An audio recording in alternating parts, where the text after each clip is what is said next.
On the 9th of October 2012, the Taliban shot me on the left side of my forehead. The terrorists thought that they would change my aims and stop my ambitions. But nothing changed in my life except this. Weakness, fear, and hopelessness died.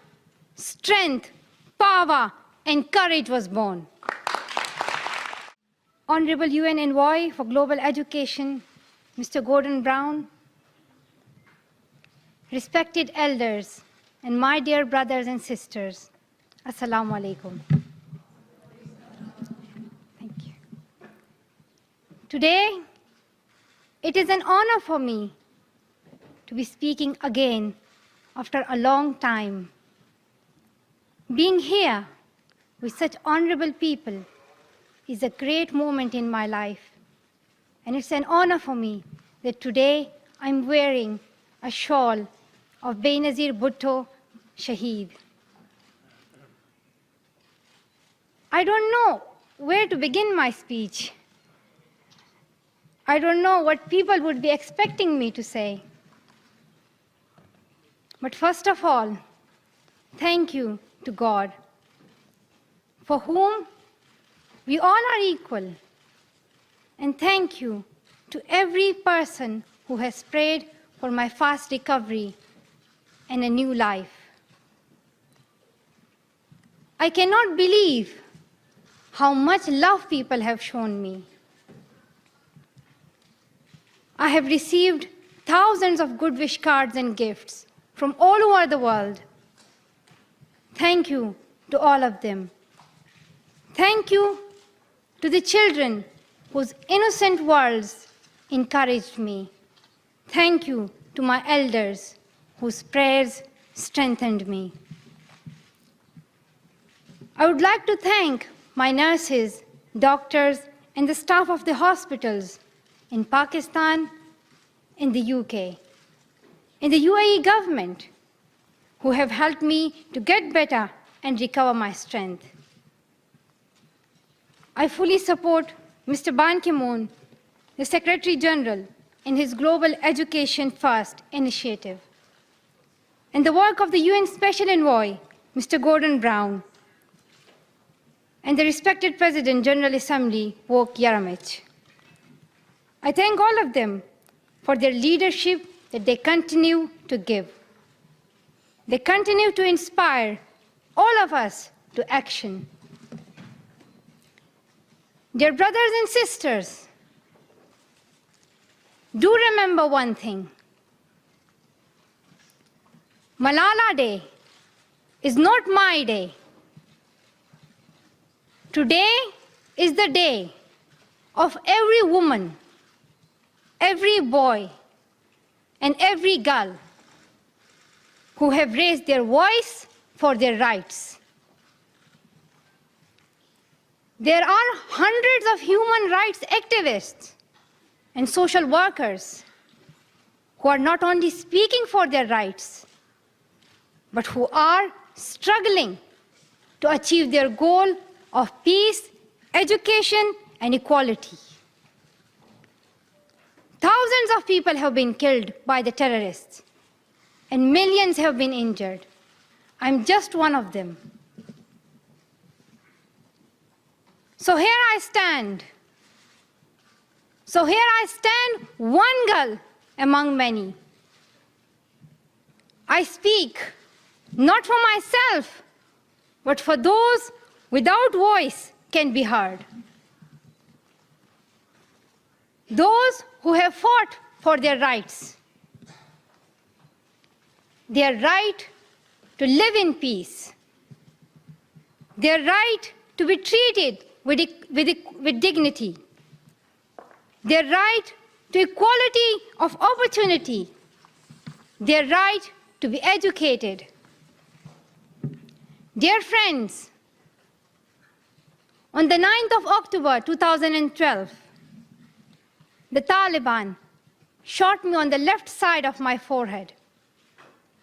They shot my friends too. They thought that the bullet would silence us. but they failed. And out of that silence came thousands of voices. The terrorists thought that they would change my aims and stop my ambitions. But nothing changed in my life except this. Weakness, fear, and hopelessness died. Strength, power, and courage was born.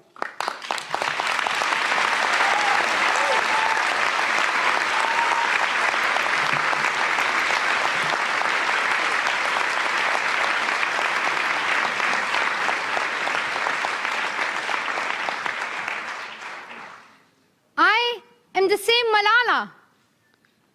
My ambitions are the same. My hopes are the same. And my dreams are the same. Dear sisters and brothers, I'm not against anyone.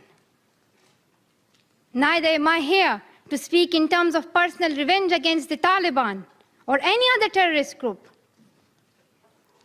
I'm here to speak up for the right of education of every child.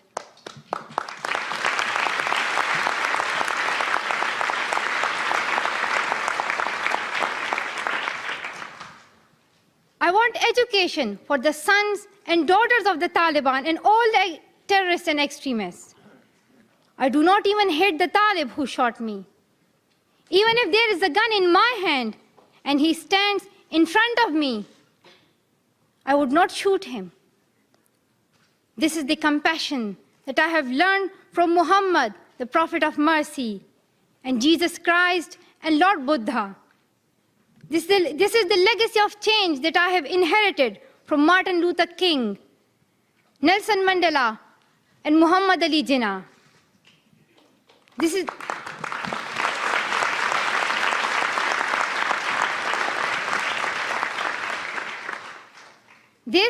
the philosophy of non-violence that I have learned from Gandhiji, Bacha Khan, and Mother Teresa. And this is the forgiveness that I have learned from my father and from my mother. And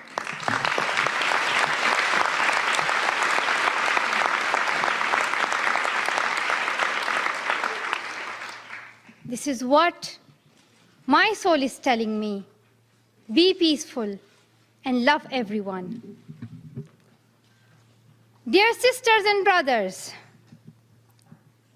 we realize the importance of light when we see darkness. We realize the importance of our voice when we are silenced. In the same way, when we were in Swat, the north of Pakistan, we realized the importance of pens and books when we saw the guns. The wise saying, "The pen is mightier than sword," was true.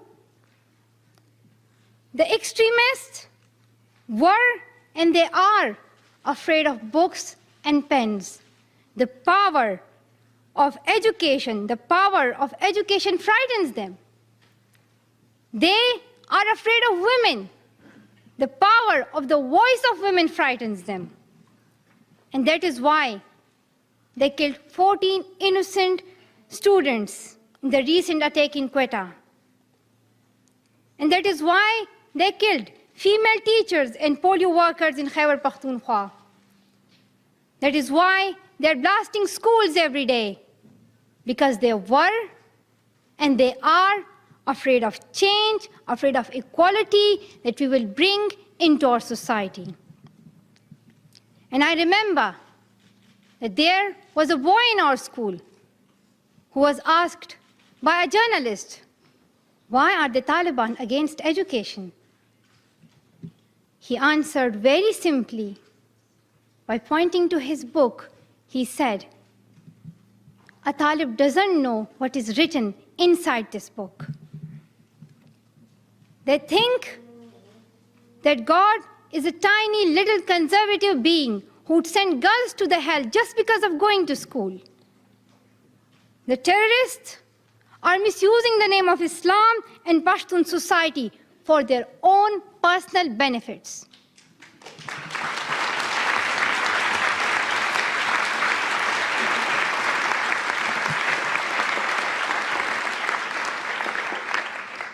Pakistan is a peace-loving democratic country.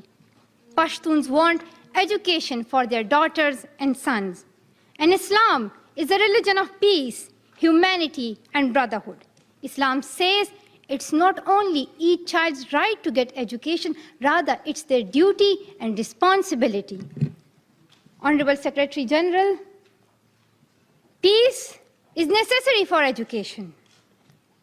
In many parts of the world, especially Pakistan and Afghanistan, terrorism, wars, and conflicts stop children to go to their schools. We are really tired of these wars. Women and children are suffering in many ways in many parts of the world. In India, innocent and poor children are victims of child labor. Many schools have been destroyed in Nigeria. People in Afghanistan have been affected by the hurdles of extremism for decades. Young girls have to do domestic child labor and are forced to get married at early age. Poverty, ignorance, injustice, racism, and the deprivation of basic rights are the main problem faced by both men and women. Dear fellows, today I'm focusing on women's rights and girls' education because they're suffering the most. There was a time when women social activists asked men to stand up for their rights, but this time we will do it by ourselves.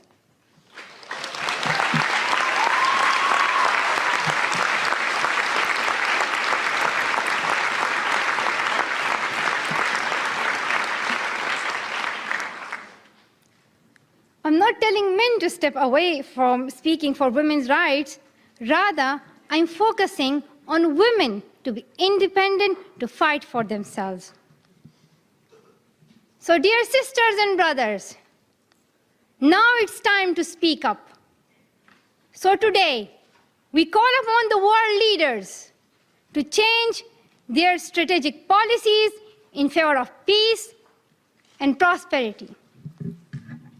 We call upon the world leaders that all the peace deals must protect women's and children's rights.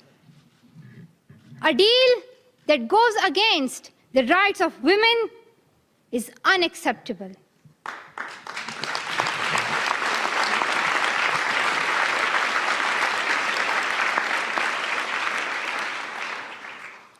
We call upon all governments to ensure free, compulsory education all over the world for every child.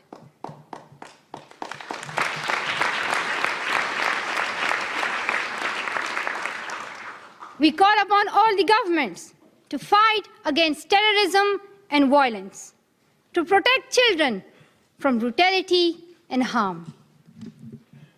We call upon the developed nations to support the expansion of educational opportunities for girls in the developing world. We call upon all the communities to be tolerant, to reject prejudice based on caste, creed, sect, color, religion, or gender, to ensure freedom and equality for women so that they can flourish. We cannot all succeed when half of us are held back. We call upon our sisters around the world to be brave, to embrace the strength within themselves and realize their full potential. Dear brothers and sisters, we want schools and education for every child's bright future. We will continue our journey to our destination of peace and education. No one can stop us. We will speak up for our rights, and we will bring change through our voice. We believe in the power and the strength of our words. Our words can change the whole world because we are all together, united for the cause of education. And if we want to achieve our goal, then let us empower ourselves with the weapon of knowledge. And let us shield ourselves with unity and togetherness. Dear brothers and sisters, we must not forget that millions of people are suffering from poverty, injustice, and ignorance. We must not forget that millions of children are out of their schools. We must not forget that our sisters and brothers are waiting for a bright, peaceful future. So let us wage a global struggle against illiteracy, poverty, and terrorism. Let us pick up our books and our pens. They are our most powerful weapons.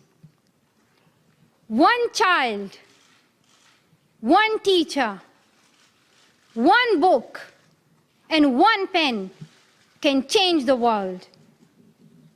Education is the only solution. Education first. Thank you.